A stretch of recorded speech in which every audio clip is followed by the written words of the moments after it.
Hi everyone, welcome back to Volky ECON 101. Today, we're going deep into the biggest economic shock since the Great Depression. How did one virus rearrange the entire global financial system? And will Hantavirus be the next pandemic thing? Let's get into it. This is Volky ECON 101.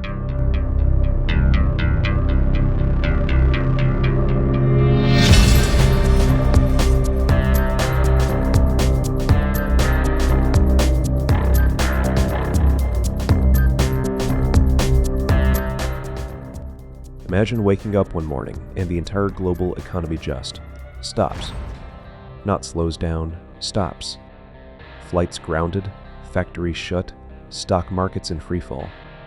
That wasn't a movie, that was March 2020. And here's what they never taught you in school.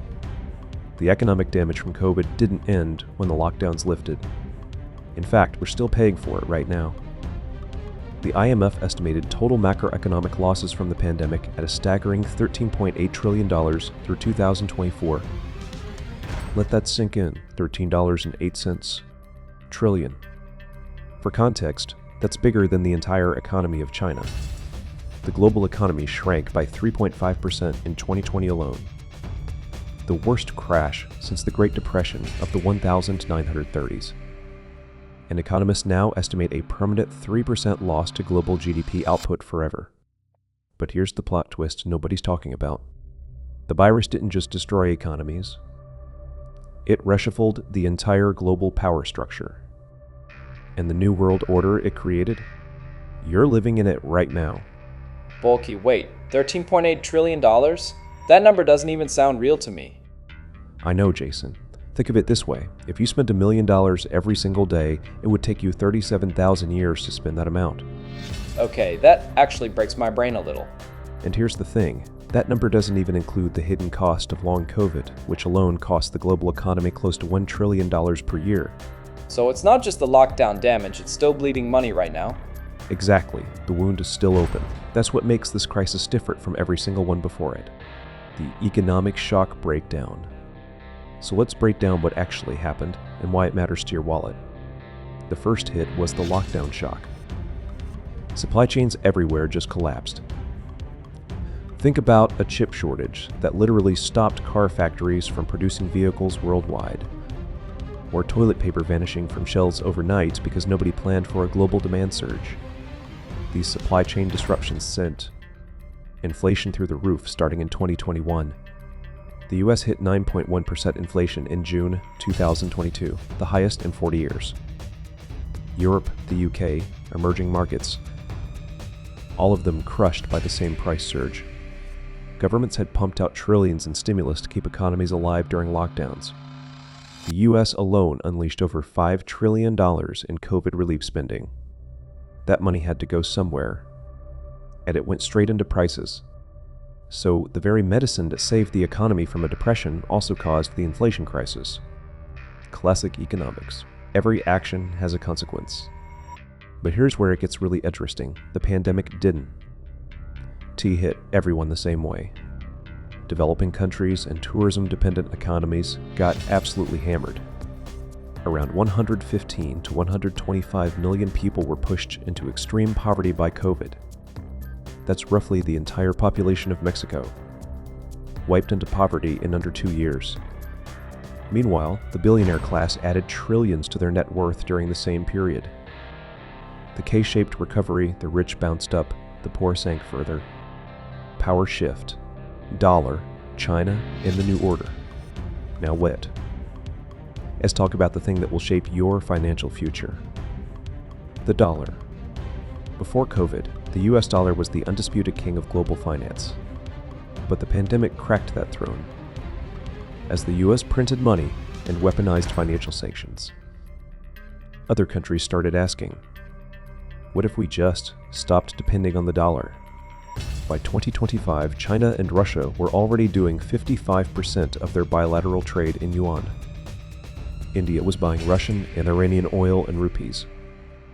Central banks globally stocked up on 483 tons of gold in just Q1 of 2025.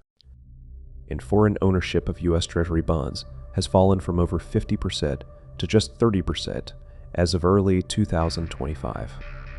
This is not just economics. This is a seismic geopolitical shift. The same shift we saw when the British pound lost its dominance after World War II. That transition took decades, but COVID pressed fast forward on the process. Okay, so I'm starting to kind of get it, like COVID basically sped up a power shift that was already happening? Exactly. The pandemic was like a stress test for the entire global system, and a lot of cracks showed up that people didn't know were there. So what does this actually mean for someone like me, for regular people? It means the world you're entering, the economy you're going to build your wealth in, looks nothing like the one your parents grew up in. That's actually kind of scary. Or it's an opportunity, depending on how well you understand what's happening. That's exactly why we're here. Jobs, youth, and the 90% economy. Let's talk about something that hits close to home: jobs. COVID didn't just destroy jobs temporarily. It rewired the entire labor market. Remote work went from a perk to a norm essentially overnight.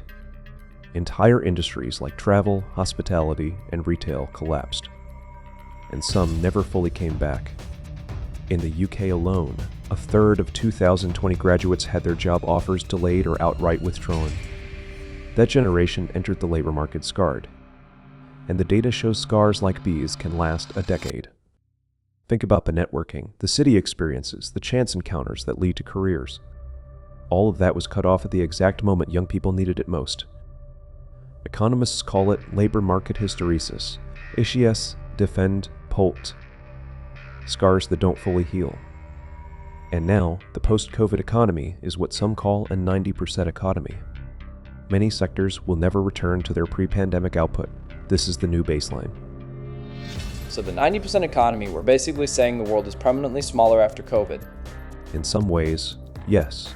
But here's what I want you to take away. Every major crisis in history has created a new set of winners. Like, who bounced back from this? Tech, e-commerce, fintech, digital health, sectors that were already moving fast moved even faster. So it's basically about knowing which wave to ride? Exactly. The people who understood the economic shift coming out of COVID, those are the people positioning themselves for the next decade. Here's your question for today. If COVID could permanently reshape the global economy in 2 years, what could the next pandemic do? And more importantly, will you be financially prepared when it hits? Drop your answer in the comments. I read every single one. If this video opened your eyes, smash that like button and subscribe. We break this stuff down every single week. And if you want to know about the next potential pandemic threat, Hantavirus, the first, hit the notification bell.